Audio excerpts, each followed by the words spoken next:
Good morning. നമുക്കിന്ന് limitations of computerised accounting system, എന്തൊക്കെയാണ് computerised accounting സിസ്റ്റത്തിൻ്റെ പോരായ്മകൾ, ലിമിറ്റേഷൻസ് എന്ന് പരിശോധിക്കാം. First one, faster obsolescence of technology requires investment in shorter period. Faster obsolescence of technology requires investment in shorter period of time എന്ന് പറഞ്ഞാൽ, നമുക്കറിയാം വളരെ വേഗതയിലുള്ള സാങ്കേതിക വിദ്യയുടെ മാറ്റം എന്ത് ചെയ്യുന്നു, ഇൻവെസ്റ്റ്മെൻറ്റ് വളരെ കുറഞ്ഞ കാലത്തേക്ക് മാത്രമായിട്ട് മാറുന്നു. ഇപ്പോൾ ഒരാൾ ഇൻവെസ്റ്റ് ചെയ്യുന്ന പണം വളരെ കുറഞ്ഞ സമയത്തേക്ക് മാത്രമേ അയാൾക്ക് ഇൻവെസ്റ്റ് ചെയ്യാൻ സാധിക്കുന്നുള്ളൂ. ഒരു ബിസിനസ്സിലാണെങ്കിൽ നമുക്ക് ഇൻവെസ്റ്റ് ചെയ്യാൻ സാധിക്കുന്നുള്ളൂ, കാരണം ടെക്നോളജി വളരെ വേഗതയിൽ മാറിക്കൊണ്ടിരിക്കുന്നു. ഉദാഹരണമായിട്ട് നമുക്ക് ഈ കാലഘട്ടത്തിൽ ഏറ്റവും കൂടുതൽ ഉപയോഗിക്കുന്നത് 4G ഫോണുകളാണ്.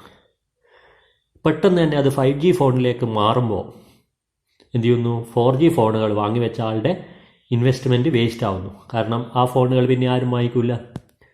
അപ്പോൾ അങ്ങനെ എന്ത് ചെയ്യുന്നു, ടെക്നോളജിയിൽ പെട്ടെന്ന് തന്നെ ചേഞ്ചസ് വരുന്നത് ഇൻവെസ്റ്റ്മെൻറ്റ് വളരെ കുറഞ്ഞ കാലത്തേക്കായിട്ട് മാത്രം ഒതുങ്ങിപ്പോകുന്നു എന്നുള്ളത് ഒന്നാമത്തെ limitation of computerised accounting system. Second one, data may be lost or corrupted due to power failure. Data may be lost or corrupted due to power interruption or power failure. നമുക്കറിയാം data നഷ്ടപ്പെടാൻ സാധ്യതയുണ്ട്, അല്ലെങ്കിൽ ഡാറ്റയിൽ എന്തെങ്കിലും corruptions വരാൻ സാധ്യതയുണ്ട്. എന്ത് കാരണം കൊണ്ട്? പവർ ഫെയിലിയർ വന്നു കഴിഞ്ഞാൽ. പവർ പോകുമ്പോൾ ചിലപ്പോൾ നമ്മൾ അതുവരെ ചെയ്തുകൊണ്ടിരുന്ന ഡാറ്റകൾ നമുക്ക് സേവ് ചെയ്ത് വെച്ചിട്ടില്ലെങ്കിൽ അത് നഷ്ടപ്പെടാൻ സാധ്യതയുണ്ട് എന്നുള്ളത് രണ്ടാമത്തെ limitations of computerised accounting system. Then third one, data are prone to hacking. Data are prone to hacking. ഡാറ്റകൾ ഹാക്ക് ചെയ്യാനുള്ള സാധ്യത വളരെ കൂടുതലാണ്. അപ്പോൾ ഇവിടെ ഹാക്കിംഗ് ഒക്കെ നിങ്ങൾക്ക് അറിയുന്ന കാര്യമാണ്. അപ്പോൾ ഡാറ്റ ഹാക്ക് ചെയ്യാനുള്ള സാധ്യതകൾ കമ്പ്യൂട്ടറൈസ്ഡ് അക്കൗണ്ടിങ്ങിൽ വളരെ കൂടുതലാണ് എന്നുള്ളത് മൂന്നാമത്തെ limitations of computerised accounting system. Then നാലാമത്തേത്, fourth one, unprogrammed and unspecified reports cannot be prepared. Unprogrammed and unspecified reports cannot be prepared or generated. നമുക്ക് എന്ത് ചെയ്യാൻ പറ്റില്ല, അൺപ്രോഗ്രാംഡ് ആയിട്ടുള്ള, പ്രോഗ്രാംഡ് അല്ലാത്തതും അതുപോലെ തന്നെ സ്പെസിഫൈ ചെയ്തിട്ടില്ലാത്തതുമായിട്ടുള്ള റിപ്പോർട്ടുകൾ നമുക്ക് ഇതിലൂടെ ജനറേറ്റ് ചെയ്യാൻ, ക്രിയേറ്റ് ചെയ്യാൻ സാധിക്കുന്നില്ല.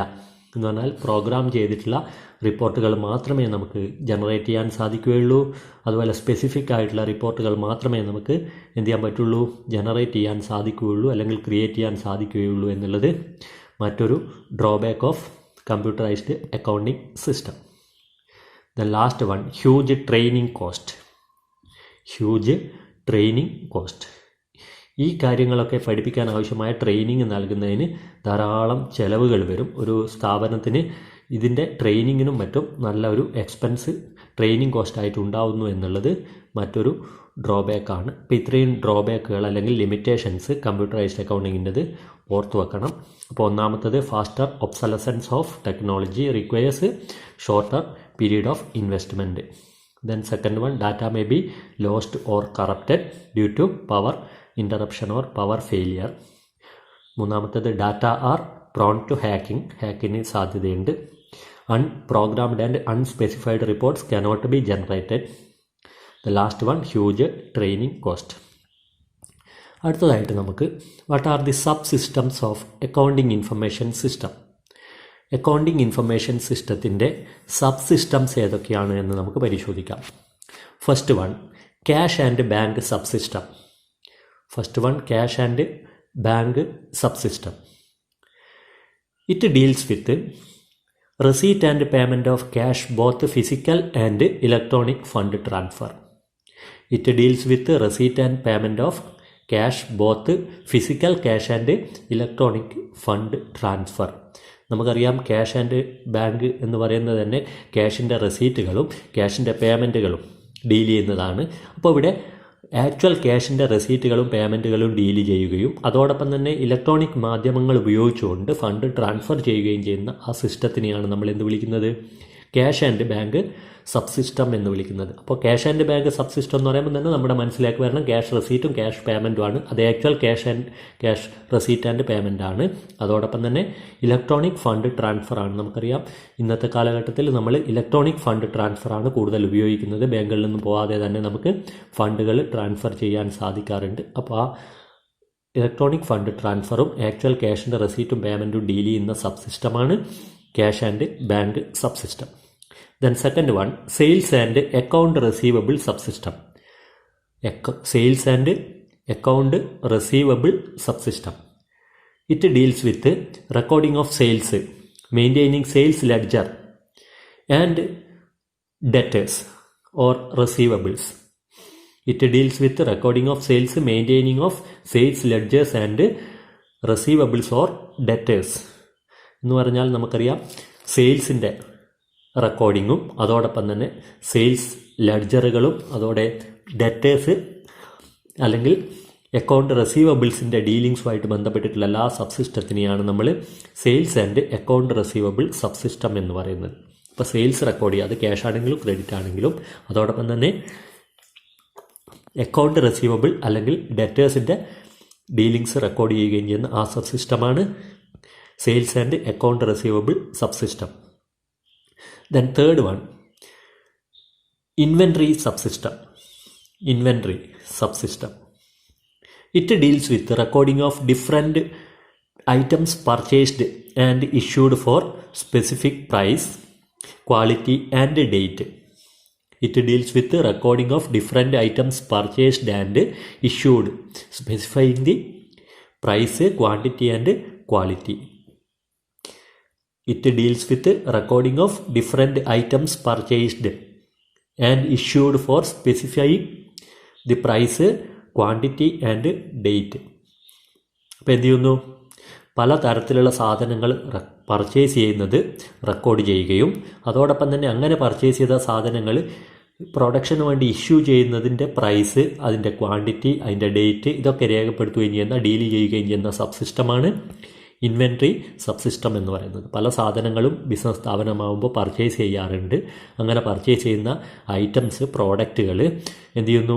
ഏതൊക്കെയാണെന്ന് റെക്കോർഡ് ചെയ്ത് വെക്കുകയും അതോടൊപ്പം തന്നെ അതിൻ്റെ ഇഷ്യൂ എന്തിനു വേണ്ടിയിട്ട്? പ്രൊഡക്ഷന് വേണ്ടിയിട്ട് പർച്ചേസ് ചെയ്ത സാധനങ്ങൾ ഇഷ്യൂ ചെയ്യുമ്പോൾ എത്ര ക്വാണ്ടിറ്റി ഇഷ്യൂ ചെയ്തതിന്, എത്ര പ്രൈസിൻ്റെതാണ് ഇഷ്യൂ ചെയ്തത്, ഏത് ഡേറ്റിനാണ് ഇഷ്യൂ ചെയ്തത് എന്നൊക്കെയുള്ള ഡീറ്റെയിൽസ് റെക്കോർഡ് ചെയ്ത് വെക്കുന്ന സബ്സിസ്റ്റമാണ് ഇൻവെൻട്രി സബ്സിസ്റ്റം എന്ന് പറയുന്നത്.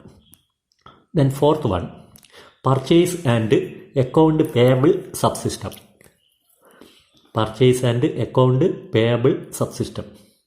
It deals with purchase and payment of creditors. Account payable എന്ന് പറഞ്ഞാൽ നമുക്കറിയാം ക്രെഡിറ്റേഴ്സ് ആണ്.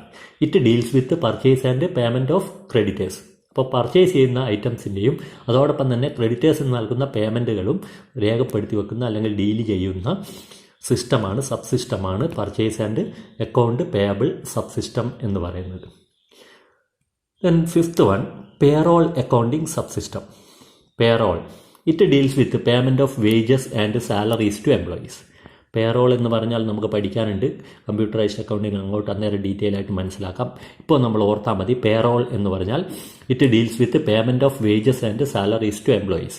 എംപ്ലോയീസിന് വേജസ് അല്ലെങ്കിൽ സാലറീസ് കൊടുക്കുന്ന അതുമായിട്ട് ബന്ധപ്പെട്ട് അത് റെക്കോർഡ് ചെയ്യുന്ന, അത് ഡീൽ ചെയ്യുന്ന സബ് സിസ്റ്റമാണ് പേറോൾ അക്കൗണ്ടിങ് സബ് സിസ്റ്റം എന്ന് പറയുന്നത്. Then last one, fixed assets sub system. Fixed assets sub system. It deals with recording of purchases, additions and usage of fixed assets such as land and building, machinery, furniture, etc. It deals with the recording of purchases, additions and usage of fixed assets such as building, machinery, furniture, etc. അപ്പോൾ എന്ത് ചെയ്യുന്നു? Purchase ചെയ്യുന്നത്, എന്ത് purchase ചെയ്യുന്നത്? Fixed അസറ്റുകളുടെ purchase ചെയ്യുന്നതും അത് അഡീഷണലായിട്ട് വാങ്ങിക്കുന്നതും അത് use ചെയ്യുന്നതൊക്കെ ആയിട്ടുള്ള കാര്യങ്ങൾ റെക്കോർഡ് ചെയ്ത് വെക്കുന്ന, ഡീൽ ചെയ്ത് വെക്കുന്ന സബ് സിസ്റ്റത്തിനെയാണ് നമ്മൾ ഫിക്സഡ് അസറ്റ്സ് സബ് സിസ്റ്റം എന്ന് വിളിക്കുന്നത്. ഇപ്പോൾ ഫിക്സഡ് അസറ്റുകളായ ലാൻഡ്, ബിൽഡിങ്, മെഷീനറി ഇതുപോലെയുള്ള അസറ്റുകൾ, ഫിക്സഡ് അസറ്റുകൾ റെക്കോർഡ് ചെയ്യുന്നത്, പർച്ചേസ് ചെയ്യുന്നത് റെക്കോർഡ് ചെയ്യുക, അതിൻ്റെ അഡീഷണലായിട്ട് വാങ്ങിക്കുന്നത് റെക്കോർഡ് ചെയ്യുക, അതിൻ്റെ യൂസേജ് റെക്കോർഡ് ചെയ്യുക, ഇങ്ങനെയൊക്കെ റെക്കോർഡ് ചെയ്ത് വെക്കുന്ന, ഡീൽ ചെയ്ത് കൊണ്ടിരിക്കുന്ന ആ സബ് സിസ്റ്റത്തിനെയാണ് ഫിക്സഡ് അസറ്റ്സ് സബ് സിസ്റ്റം എന്ന് പറയുന്നത്. ഇങ്ങനെ ഒരു 6 സബ് സിസ്റ്റം ഓർത്ത് വെച്ചാൽ മതി.